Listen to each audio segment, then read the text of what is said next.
Greetings, everyone, and welcome to a very special online event today. It's called Rewild Your Psyche with the Original Instructions. Shed societal conditioning, modern stressors, and psychological barriers through reverence for nature.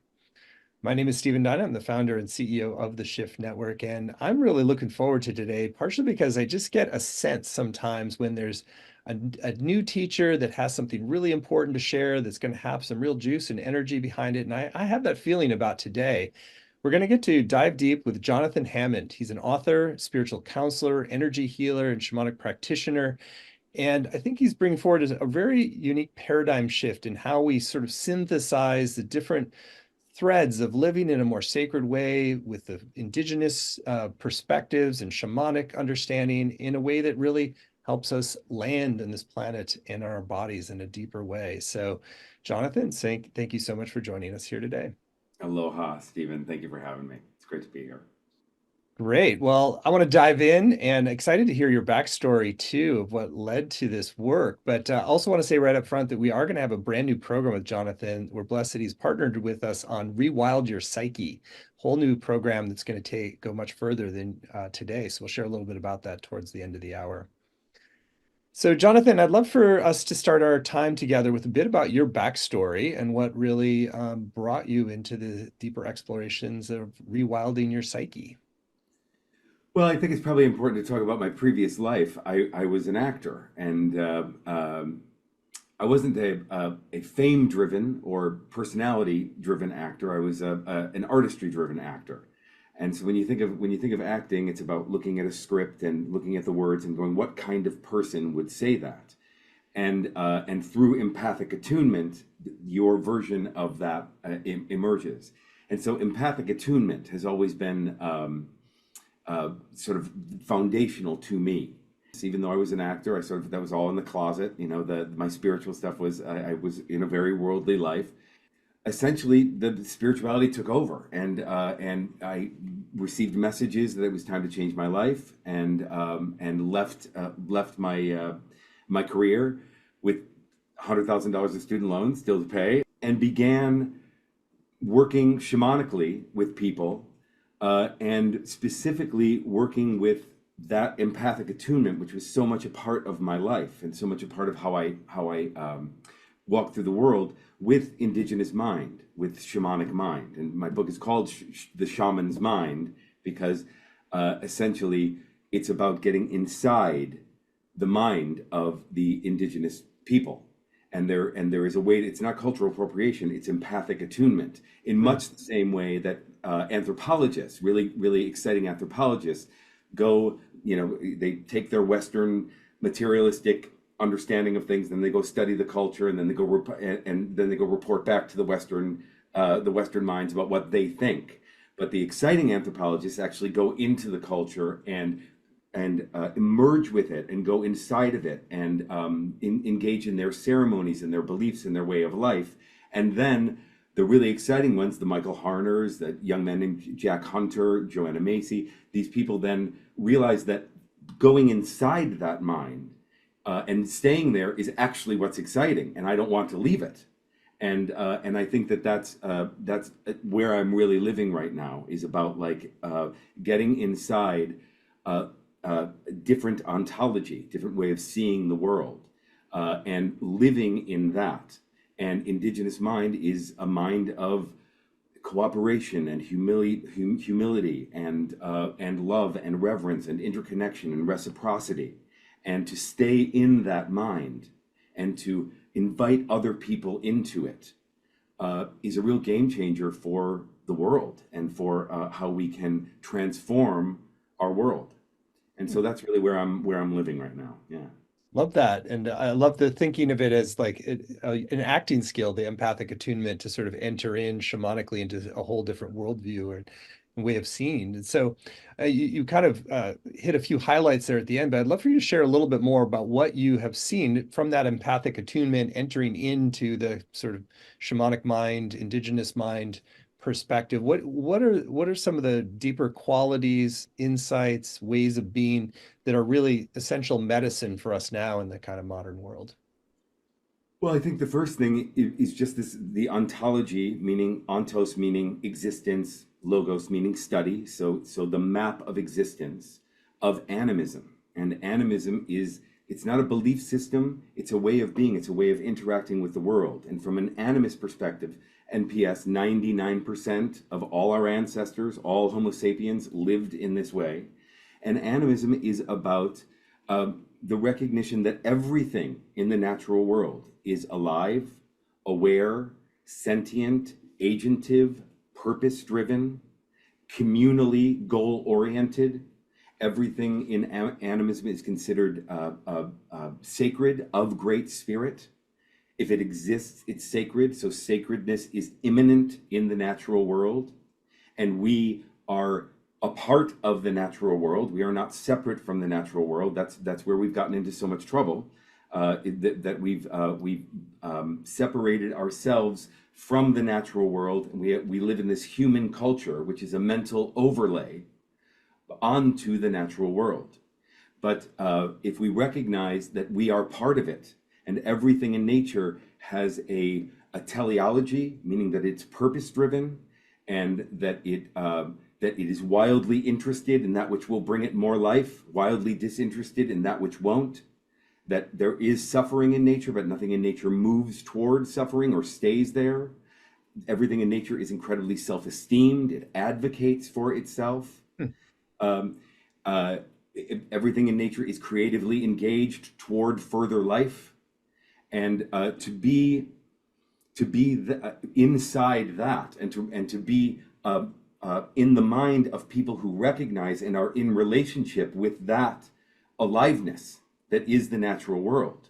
And we also have our own version of that teleology, that purpose-driven purpose-driven intentionality toward life. And those are our original instructions. And our original instructions are, it's an idea that comes from indigenous cultures, very foundational to earth wisdom and to shamanism. And we see the original instructions when we observe nature. So the original instructions are the humpback whales that make their pilgrimage every year from Alaska to Maui in order so their calves can be born in warmer waters.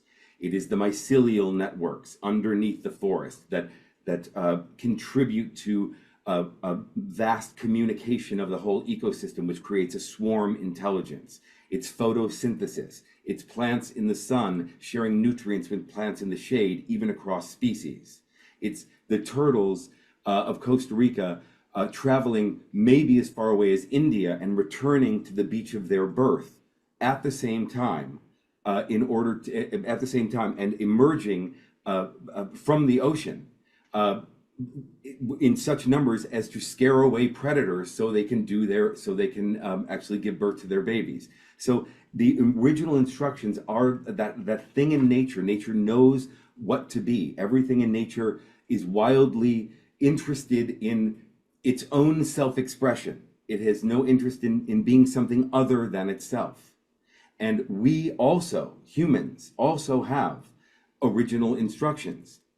And we find them first through fate. And fate is a word that we don't talk about too much in the New Age. It's not a word that we like things like, directive action and co-creation and that sort of thing. But fate is really the realm of the mystic. So what do I mean by fate? Fate is the given circumstances, how we were born out of the mother, not our mother, the mother, with certain circumstances, those looks, those gifts, that race, that sexuality, that family, the time in which you were born onto the earth.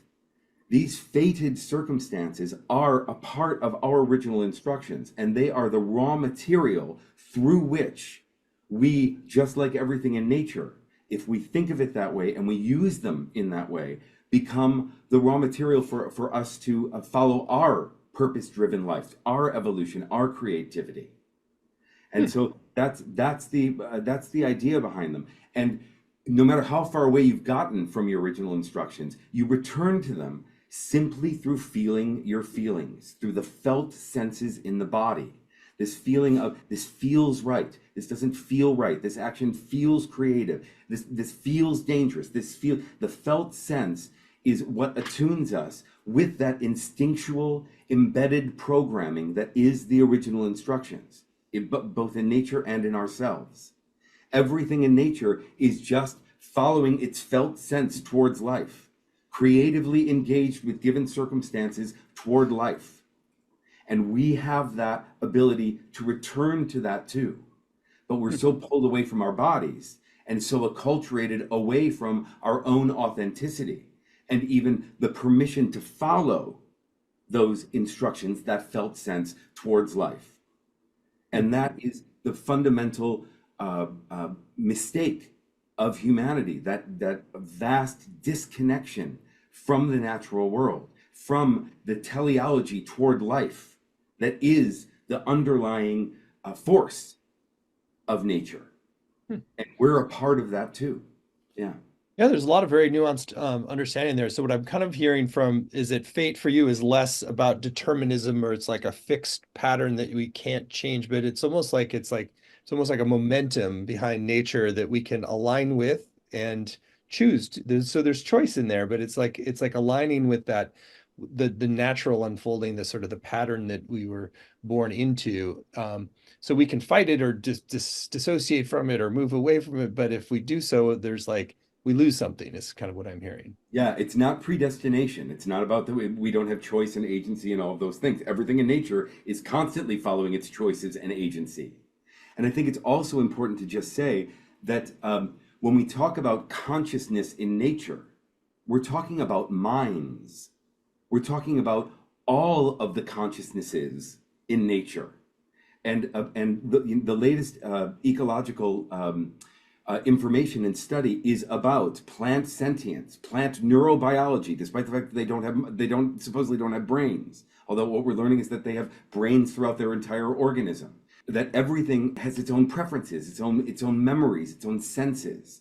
And so when we attune to nature as minds, as other consciousnesses, and as spiritual seekers, that's of course what we're doing with the spirit guides, who are also beings of nature. So when we talk about greening our spirituality, we're talking about the idea that even the spirit guides are also born of earth and are also just other consciousnesses that we can attune to.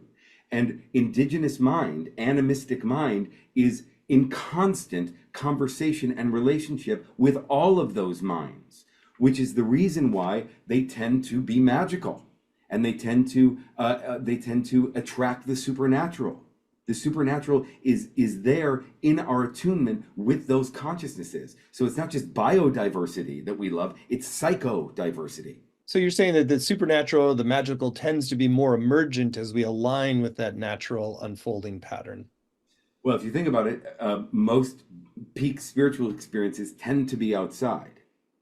And even things like, whether or not you believe in these or not, alien abductions, doing psychedelics, near-death experiences, these things tend to, the culmination of them tend to be an ecological interest, a caring for the planet. That tends to be a lot of the takeaway. So there is a supernatural, a spiritual essence to everything in nature, including the spirits.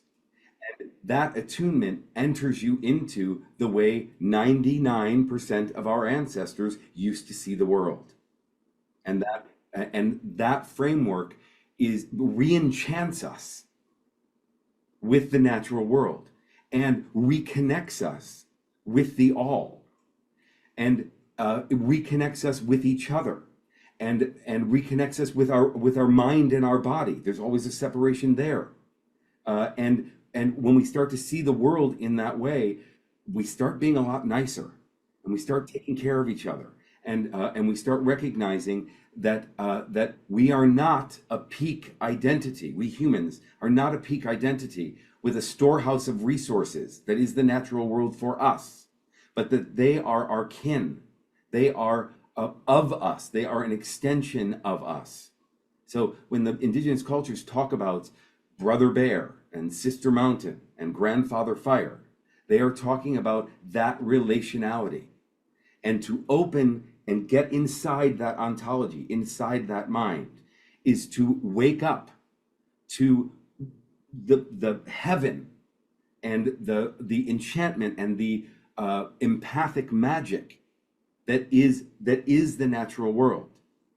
Even the idea of survival of the fittest, Darwin's idea, that's largely been debunked, or Richard Dawkins' idea of the selfish gene, that everything follows its own self advocacy. That's what runs nature. That's been debunked. The fittest is actually the beings that are adaptable and cooperative and communally goal oriented. That it tends to be what makes an ecosystem thrive. Diversity, abundance, cooperation. And so we learn from nature not only individual self-interest, because everything in nature is self-interested in itself and its own life, but at the same time, by virtue of it just following its original instructions, by just being what it is, it also is automatically in connective, interdependent collaboration with the all. And that's very exciting. The idea that just by following my purpose, I am having a contributive effect on the all. Mm-hmm. That is the ecological self. That is animism. That is indigenous mind. Mm-hmm. So it sounds like it's like in order to like really align with that deeper purpose, it's like that the boundaries have to thin, they have to come down a little bit between us and the outer world, and in order for us to sort of have that more collective infusion of intelligence and connect with that larger field. Yeah, the Native Americans, they call that the long body, meaning that my body is an extension. My body is an extension. I am self-identified with the natural world, which means human flourishing is ecological flourishing. Mm-hmm. Ecological preservation is self-preservation. Mm-hmm. And so to blur those boundaries and recognize that we are connected to the one organism, mm-hmm. which is a part of which is an idea that a NASA scientist came up with in 1979 called the Gaia theory. So James Lovelock, this scientist, he was studying other planets that were near us and concluded that they were kind of dead, that they weren't conducive to life. But what James Lovelock recognized about the Earth was that Earth seems to be a place where aliveness happens. And he went on to say that the Earth seems to behave as a unitive organism, as a one organism, a one body. So that means that everything on the Earth, through its very existence, birthed by Earth to do that, is contributive to the one organism, the health and the well-being and the evolution of the one organism. And we all are an individual cell, every human, every being, an individual cell in that organism. And so when we follow our purpose, when we are following that which is growthful and creative and evolutionary and loving and interconnected, and living life from those values, the same values that nature is doing, we contribute to that one organism. And that's the Gaia theory. Hmm. So it's funny, I mean, the phrase rewild your psyche in some ways sort of a little bit tends to frame it as like, oh, we're sort of bringing the wild back into our psyche or something, when it's sort of like, it's more rediscovering the unity of our psyche and wildness, like that there are the interpenetration, that it's already there. It's just we've actually created a false separative function from it. Yeah, if you can think of animism, that view, as the natural state of health. Mm-hmm. And even, when we talk about the new consciousness and the evolution of consciousness and all of that, I don't think it's something totally new. I think it's new because it has to fit with where we are in terms of our civilization, our technology and all of that. But I think it's a return. I think it's a return to something mm-hmm. That worked for so long. And it's very weird what we've done in about 2,500 years, how much we have pulled away from that connected, dynamic, lived relationship with nature. Mhm. Well, let's talk a little bit more about that. So there's a lot of, deprogramming the conditioning of the last 2,500 years, the sort of the wound patterns, the traumas, the things that have compressed us into a more separated sense of self than is actually true. And so share a little bit your perspective on some of the emotional healing that's required for this to kind of really shift the baseline of how we walk and move through life. Well, it goes back to human culture versus nature, and human culture is filled with a lot of weird stuff. You know, a lot of mental overlays onto reality, rules, expectations, dogmas, religious dogmas, shoulds, shouldn'ts, what mom thinks, what dad thinks, what men are, what women are, what money is, all of those things, and we adhere to that and pull out of our bodies and assimilate and I'll talk about in the course the idea that we actually have a part of the psyche that just assimilates to that culture, and that culture does not necessarily care or be interested in us following our individual essence, our authentic self. And in fact, the less that we do that, the more that we're good little workers for it, and the more that we pay into and subscribe to it, a system basically of obedience and exploitation and domination. But when we get back into ourselves, into our bodies, into our felt sense of following life and not following mental ideas that were never ours to begin with, that's a real game changer. But there's healing that needs to be done because we've been taught, many of us, things about ourselves, either through because we've inferred it in ourselves because we have the psychological conditioning or the things that happen in childhood or whatever, or we simply been taught by the culture or by our family, aspects of us that are not actually us.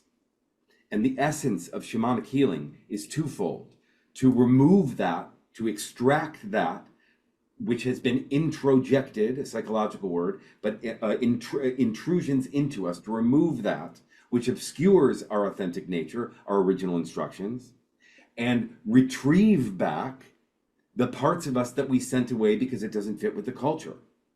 And those are the basic aspects of shamanic healing: removing that which is not supposed to be there and returning that which is. Mm-hmm. And that's I so like much it. I work. like the simplicity of that formation of just like the retrieval and the removal. And so let's talk about the removal. So what is your perspective kind of synthesizing from different indigenous traditions and shamanism? Like, what is the most effective way for us to do that removal and then the retrieval as well? Well, it comes to, if one looks at one's life and the things in one's life that they don't like, things in one's life that are not working for them, the seed of that is an internal one. Not sometimes, always. In other words, the inner dream is the creative source of the outer dream. And so the idea is our beliefs, our how we think about ourselves, our worldview, that is the raw material that will make up our outer world. So when we look at our outer world and we go, this is not what I want, we have to look inward about some part of us is in congruency, in belief that that outer world circumstance that we don't like is okay, and that's really the work to do. So it is about looking at your life and looking at the things that we don't like are sourced inwardly, and taking responsibility for your, because when we talk about co-creation, yeah, we always talk about that being good things, manifesting good things, but it's also about co-creating that which we don't like, and that's the essence of magical work, which is about that we are tending to how we think about life, because how we think about life with consistency will bring about whatever it is that we're thinking about, or the nearest available equivalent. Well, Jonathan, I really love the sophistication and nuance and your sort of deeper philosophical and practical understanding of this. And I think it'd be great if we could take some time now and ground in a practice so people can have a more experiential foundation to understand what you're talking about too. I love that idea.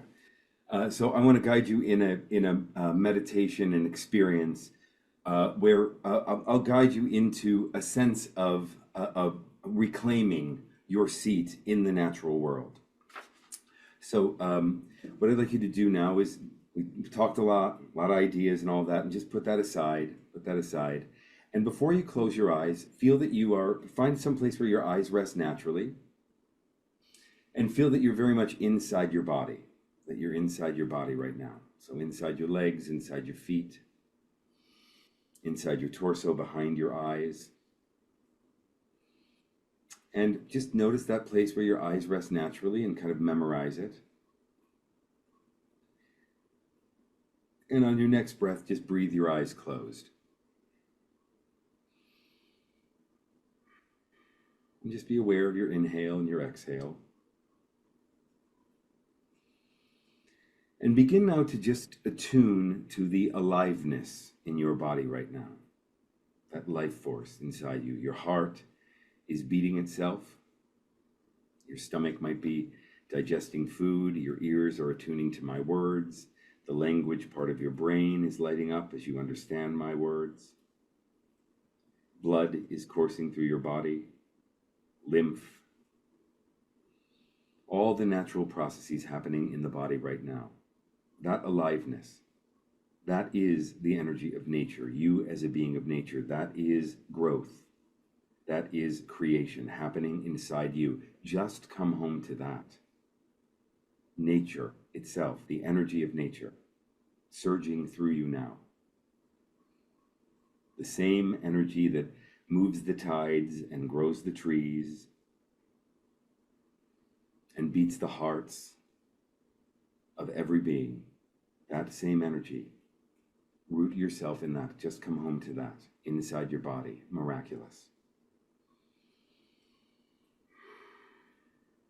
Good. Now with your imagination, with your feeling sense, begin to extend your consciousness downward. Might be floors of a building that you're in, but just extend your consciousness down to the earth, into soil. And using your imagination is fine as you do this. Your soil, bedrock, underground waterways, mycelial systems, root systems, underground caverns.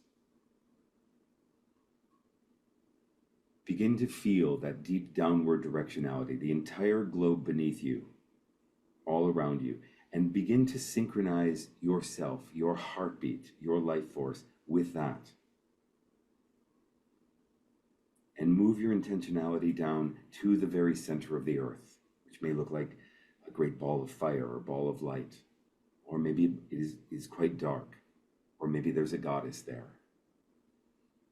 The entire globe beneath you, and you as an individual consciousness of the entire planet beneath you. And the energy, the life force, the aliveness of that planet surging through you in your aliveness. Reconnect yourself to that as an extension of that, as a vital and necessary and sacred aspect of that. And just breathe and feel your deep downward directionality to the entire globe beneath you. Rooted in your body, connected to the entire earth. Centered in it. Good. Now, without leaving your body or that deep connection to all that is below, just begin to also be aware of the space around your head and your shoulders and behind you. This is also a part of you. This is the biosphere. And begin now, without leaving your body, to extend your consciousness up past the ceiling or the roof of the dwelling you're in. Don't forget behind you.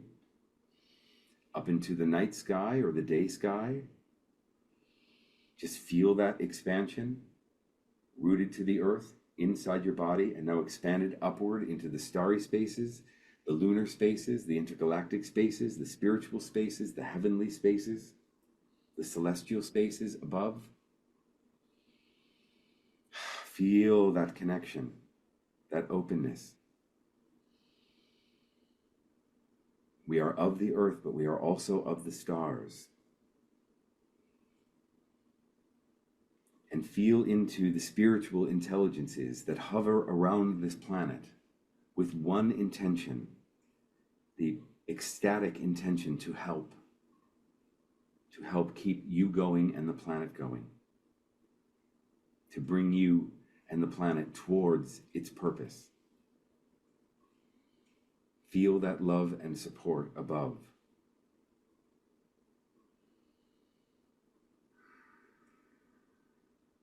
Connected to all that is above, within, below.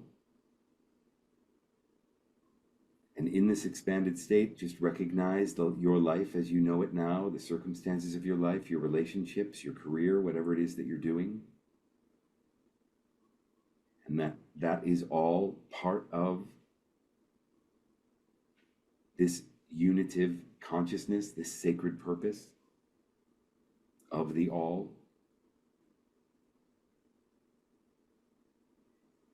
Feel that, come home to that, within, below, above, around. Very good. Now create a beautiful horizon out in front of you. Could be a horizon over a mountain or an ocean, some horizon out in front of you. And on your next inhale, which I'd like you to make a nice count of 3 or 5, on your next inhale, I want you to imagine that from that horizon, you can breathe in light.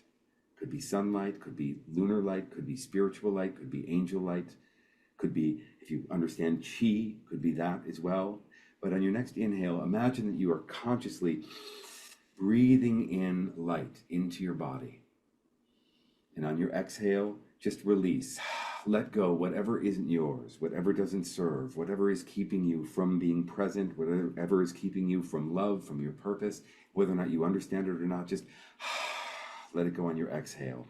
And again, on your next inhale, gathering and collecting those forces, those light forces, breathing them into every tissue, every cell, every organ of your body, and releasing whatever isn't light, whatever doesn't serve, release that.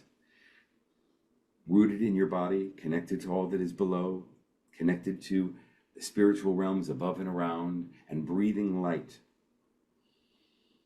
from source into you, and releasing whatever doesn't serve. And let the bell now support you for a few more rounds of this conscious inhaling of light and releasing whatever needs to go, known or unknown.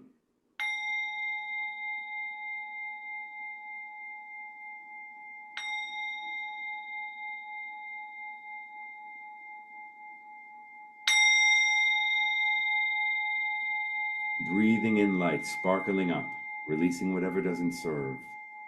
As a being of nature, the energy of nature flowing through you. The spiritual pantheon holding you as you fill yourself with light.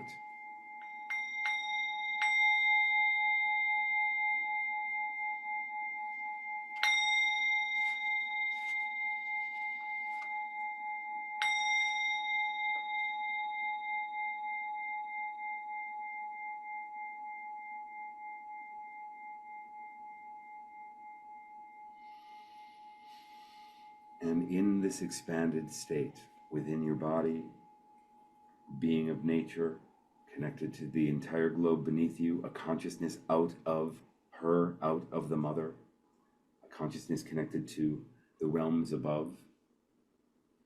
Pop this question for yourself. What is sacred to you?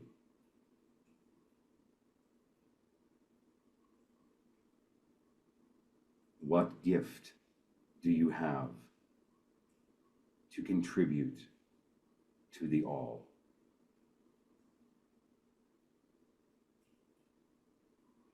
What matters to you most?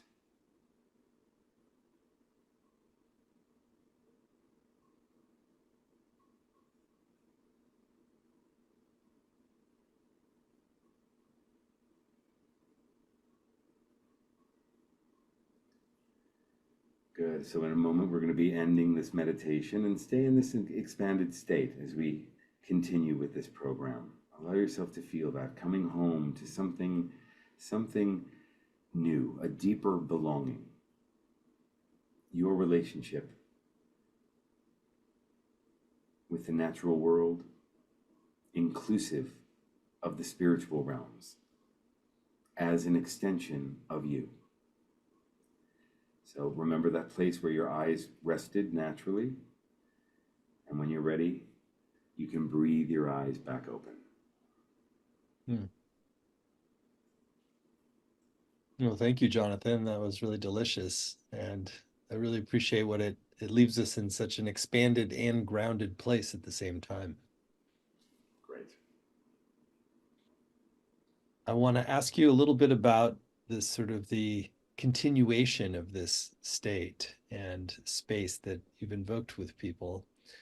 Because I find that it's very easy in the frenetic aspects of daily life and traffic and buzzy things and so many logistics to handle. It's like it's hard to stay connected into this space that we can tap into into a retreat or a nature setting or a workshop or even a class like this. But maybe your insights into how to begin to extend this more natural, rewilded place into even our modern lives. Stop caring what everyone thinks. Recognize that suffering and coping and people pleasing are overrated and are not really things that are too much in the natural world. Open your imagination. Imagination is the bridge to those minds, to that psychodiversity, the imagination. When we decide to enter into a reality, we are in that reality. If you take a walk in the forest with a question for the forest, with the expectation that that forest will give you an answer, you take a walk in the forest, you've entered into that reality, the forest will start talking. If you take a walk in the forest without that, not in that reality, it's a walk in the forest. And so that is the invitation, is to start to imagine and attune to what it is like if everything is alive, conscious, sentient, sacred, of great spirit, necessary, and connected to the all, as are you. Hmm, love it. Well, let's circle back to this notion of the original instructions. I feel like I'd like to go a little deeper with that. So how much do you see the original instructions as something that's just intrinsic to all of humanity and the sort of the pattern for humanness unfolding in a natural way? And how much is there really kind of an individualized sense of original instructions that each of us can tap into, that it's like more about our unique offering and purpose within that? It's both. One of the kind of hallmarks of indigenous mind is self awareness and collective awareness equally. And a lot of the anthropological literature talks about that the native cultures, the indigenous cultures, had a much more balanced right and left hemisphere of the brain. And so the idea is that there is absolutely self awareness and there is collective awareness. When the colonizers took over and came and decimated 100 million Native Americans in the first 100 years, 200 years. One of the things that legitimized them doing that was their recognition of, we can tell that you can't tell the difference between yourself and the environment, and because of that, how can you govern yourself? Hmm. As opposed to, you have an enlightened outlook where you are recognizing individual and collective at the same time. And so that is so much that was considered primitive thinking by the West, and yet it is what we are returning to, and it is the non-dual consciousness of Buddha. It is the Christ consciousness. It is in more eco-psychology terms, the ecological self. That sense that I am in relationship persons, only some of which are human. Mm-hmm. So it's that that cosmological framework that enters you into magic. Hmm. I'd love to build on what you're just sharing and maybe have you reflect a little bit more, like as we see the world is animated by this deeper intelligence and that there's a living intelligence that through everything.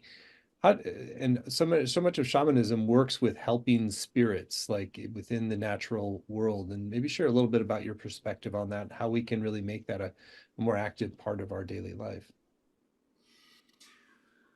If there's one that calls to you, look it up. Assume that it's part of your pantheon. Assume that it's a pal. If before spirit guides, before ascended masters, before even the idea of angels, there was something in indigenous cultures. They looked to the ancestors, the people who lived and died well, and continue on a curriculum of evolution on the other side that are there. So even if there are people who passed on that you didn't have a great dynamic with, assume that curriculum is happening on the other side, and that they may be more help to you now than they even were in life. So it's that. Um, the idea that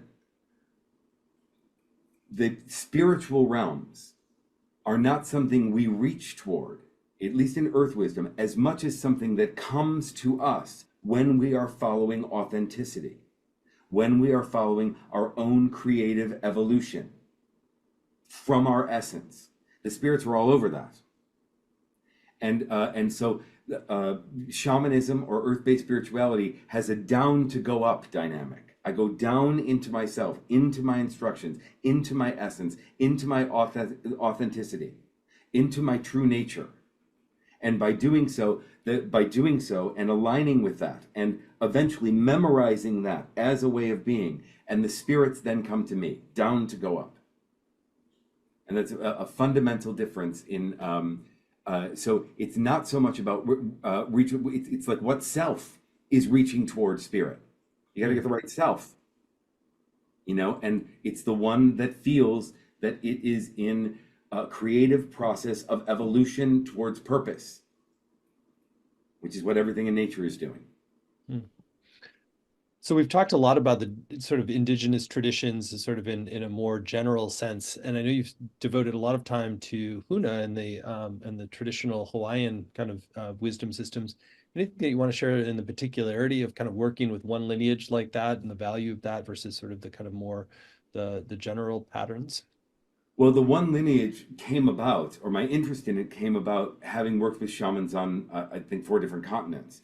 What I noticed was, as did Michael Harner, as does anyone who really dives into this, is that there is this universal mind, this sense that different cultures, different practices, different people, different geographies, but that essentially the shamanistic cultures tend to think a certain way, tend to see the world a certain way, tend to work with energy, tend to work with the present moment, tend to work with love, tend to work with beliefs and alternative realities.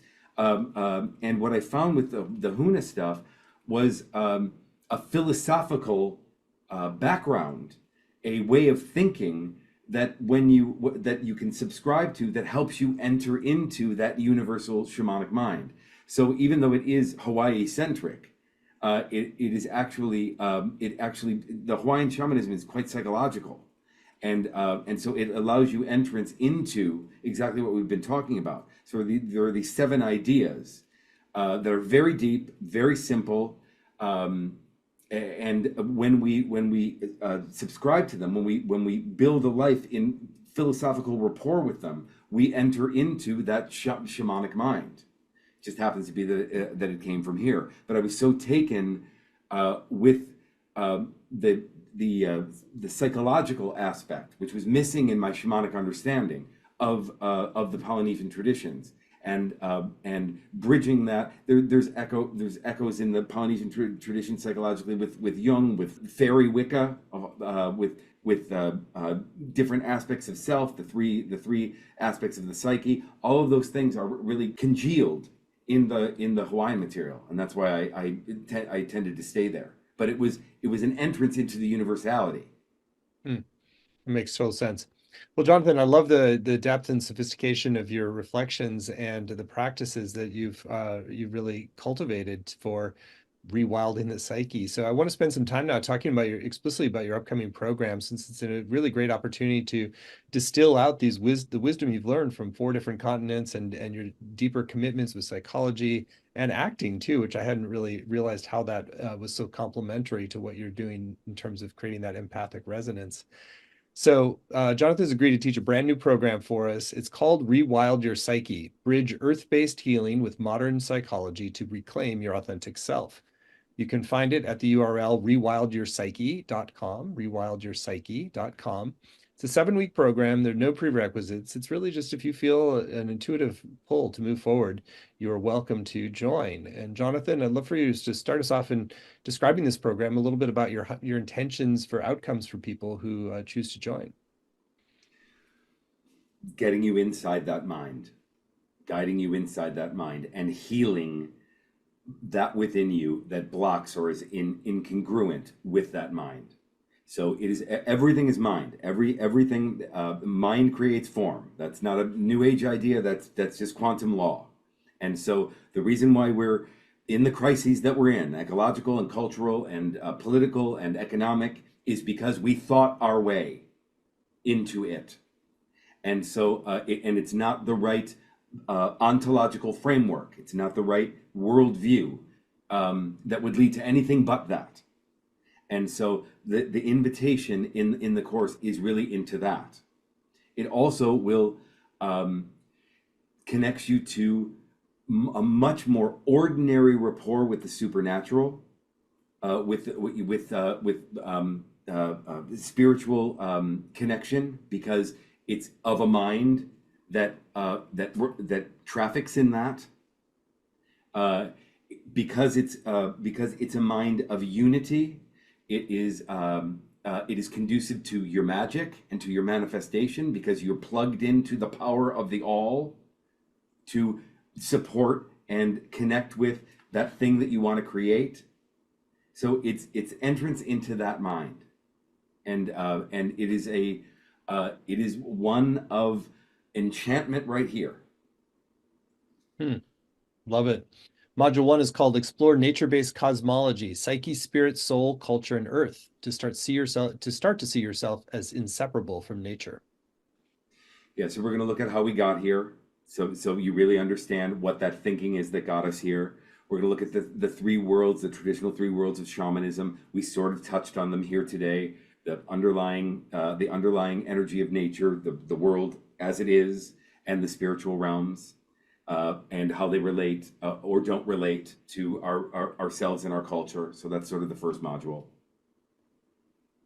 Module 2, Inner Ecology, weaving the body, mind, and spirit together to embrace your authentic nature and connect with spiritual support. So just as we have three worlds that we can connect to with our eyes open, we have three selves, three aspects of self, three aspects of psyche, however you want to think about it, that are also attuned to those three worlds, lower, middle, and upper. And there is a way to align all of them in a practice called Ho'oponopono, which comes from Hawaii. If you've heard of Ho'oponopono, this is going to take it to a whole new level, because it's not just a healing modality. It's actually a map toward manifestation, towards healing, towards magic. You'll understand more when you take the course. But the idea is that those three worlds are in us and are aspects of us. Module 3, Healing the Middle World within you to renew and reinvigorate your essential nature.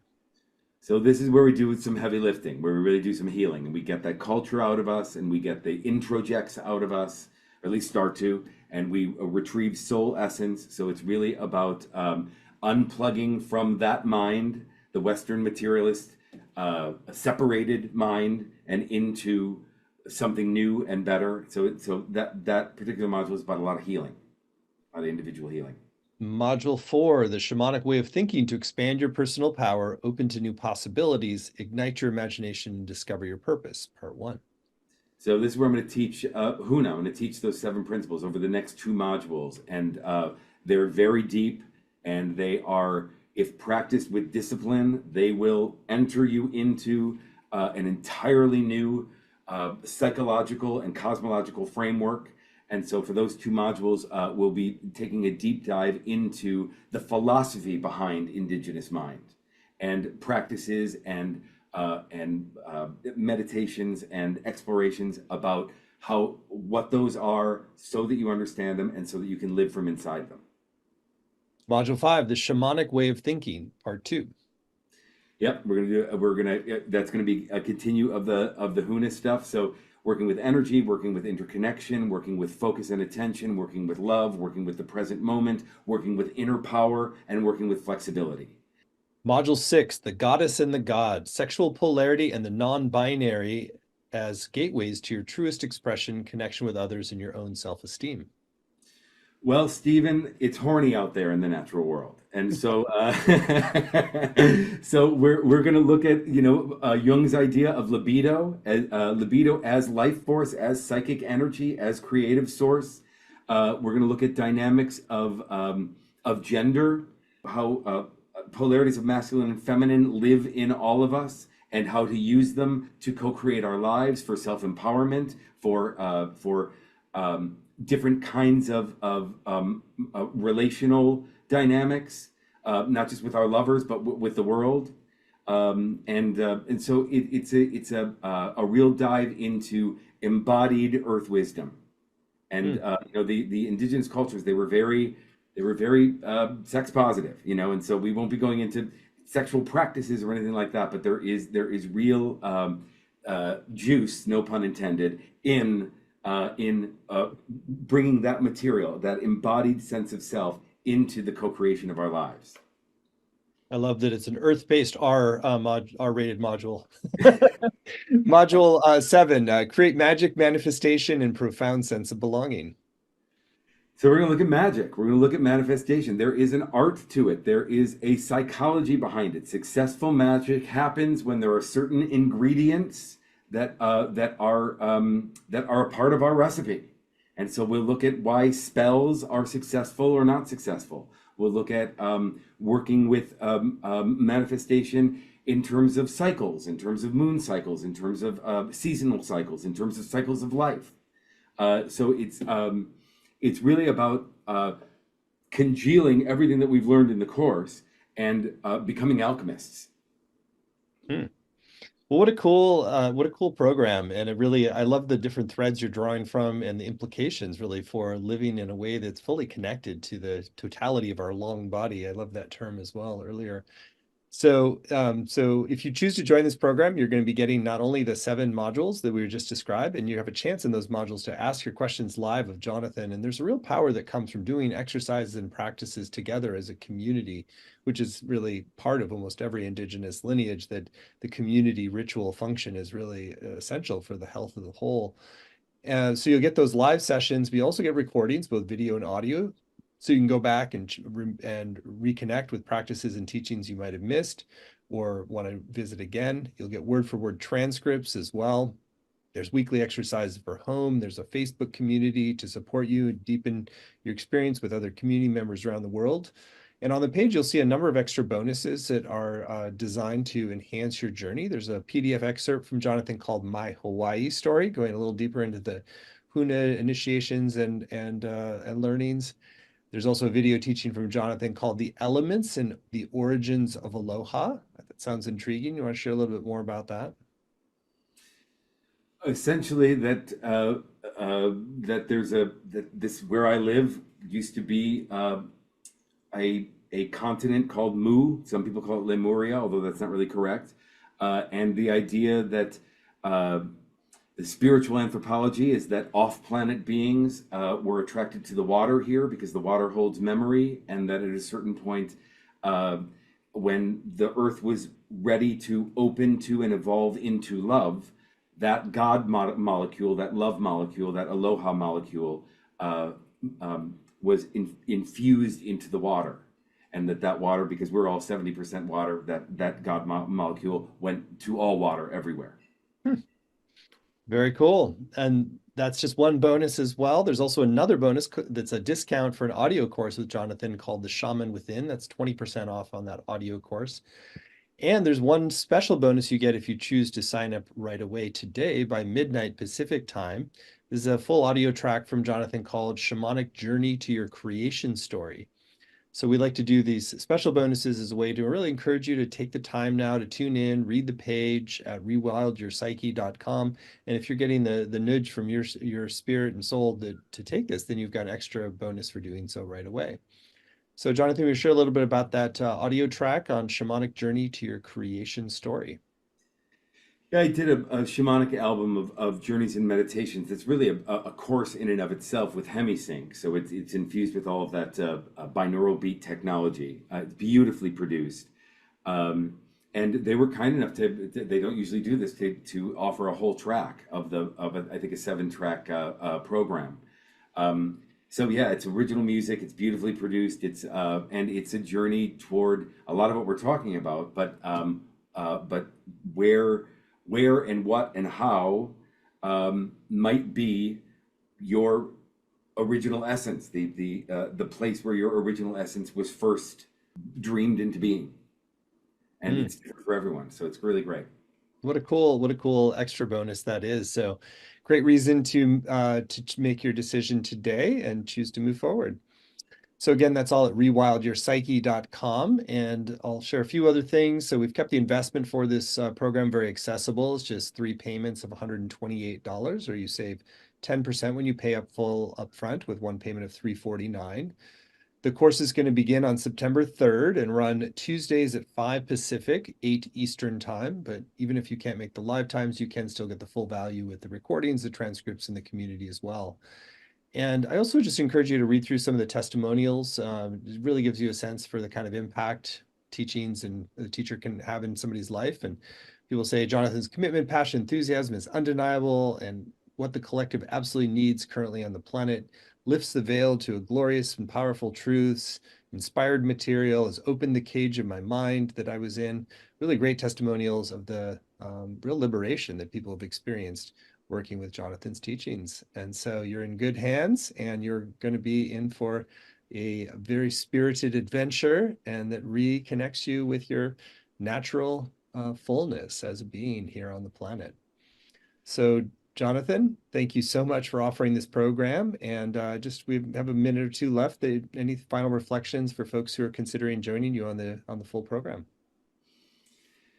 The planet is on fire, and we all have a part to play to put that fire out. And so it is time, as spiritual seekers, that we take responsibility for and claim our seat in the army of light workers, as has been prophesied by so many indigenous cultures about this time, that there would be these healers that would emerge to usher in this new way.